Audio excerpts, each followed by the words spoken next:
चलिए पद्यांश 3 देख लीजिए, कवितावली लंका दहन का, जो तुलसीदास जी के द्वारा लिखा गया है। कर लपट कराल ज्वाल जाल माल दहु दिशी धूमय कुला ने पहचाने कौन काही रे। पानी को ललात बिल लात जरे गात जात परे पाई माल जात भ्रात तू निभाई रे। प्रिया तू पराई नाथ नाथ तू पराई बाप बाप तू पराई पूत पूत तू पराई रे। तुलसी बिलो के लोग व्याकुल बिहाल कहें, ले 10 शीश अब 20 चख चाहिए। आइए इसका शब्दार्थ देखते हैं। तो कराल मतलब होता है भयंकर, ज्वाल जाल माल मतलब होता है आग की लपटों का समूह, धूम मतलब होता है धुआं, ललाट मतलब होता है लालयित तरसना, पाईमाल मतलब होता है नष्ट होना, निबाही मतलब होता है बचाओ, पराही मतलब होता है भाग जाओ, बिहाल मतलब होता है बेचैन, 10 शीश मतलब 10 सिर अर्थात रावण, चख मतलब आंख और चाही मतलब देख लो। ठीक है ना। तो तुलसीदास जी कह रहे हैं, व्याख्या सुनिए। तुलसीदास जी कहते हैं कि जब हनुमान ने लंका दहन किया ना, तो लपट कराल ज्वाल जाल माल दहु दिशी, तब विशाल अग्नि समूह की भयंकर लपटें 10 दिशाओं में फैल गई। लिखा है ना, लपट कराल ज्वाल जाल माल दहु दिशी, तब विशाल अग्नि समूह की भयंकर लपटें 10 दिशाओं में फैल गई। धूमय कुला ने पहचाने कौन काही रे। चारों ओर धुएं के फैलने से नगरवासी परेशान हो गए। धूमय कुला ने पहचाने कौन काही रे है ना, तो चारों ओर धुएं के फैलने से नगरवासी परेशान हो गए। उस धुएं में कोई किसी को पहचान नहीं पा रहा। ठीक है ना।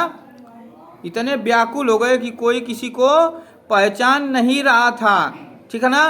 पानी को ललाट बिललाट जरे गात जात परे पाई माल जात भ्रात तू निभाई रे।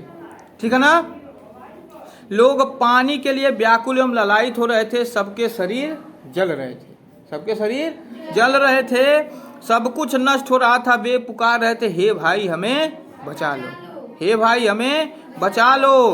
पति पत्नी से कहता है, हे प्रिय, फिर लिखा है ना कि प्रिया तू पराई नाथ नाथ तू पराई बाप बाप तू पराई पूत पूत तू पराई रे। पति अपनी पत्नी से कहता है कि हे प्रिय तुम भागो, हमको जलने दो। ठीक है ना। हे प्रिय तुम भागो, हमको जलने दो। पत्नी अपने पति से कहती, हे नाथ आप भागिए। पुत्र पिता से कहता है कि हे पिताजी आप भागिए, और पिता पुत्र से कहता है, हे पुत्र तुम भागो। ठीक है ना। लिखा है ना कि प्रिया तू पर आई, पति अपने पत्नी से कहता है, हे प्रिया तुम क्या हो जाओ, भागो। नाथ नाथ तू पर आई, बाप बाप तू पर आई, पूत पूत तू पर आई रे।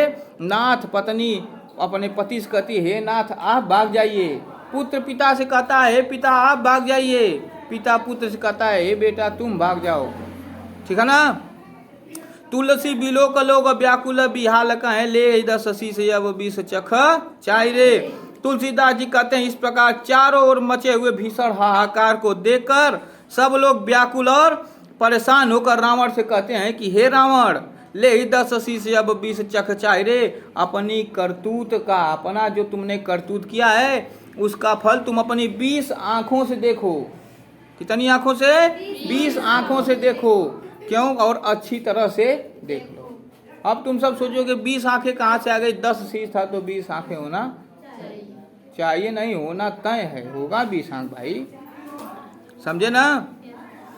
तो तुलसी बिलोक तुलसीदास जी कर रहे हैं, जो लोग जितने लोग व्याकुल हैं वो व्याकुलता में कर रहे हैं रावण से कि हे रावण तुम अपने 20 आंखों से देख लो, 20 आंखों से देख लो कि कैसी स्थिति हो गई है, कैसी स्थिति हो गई है। अब तुम उस अपनी करतूत का फल अपनी आंखों से देखो। यह रस जो इसमें है तो भयानक रस है, छंद घनाक्षरी है, अलंकार अनुप्रास तथा उत्प्रेक्ष है। ठीक है ना।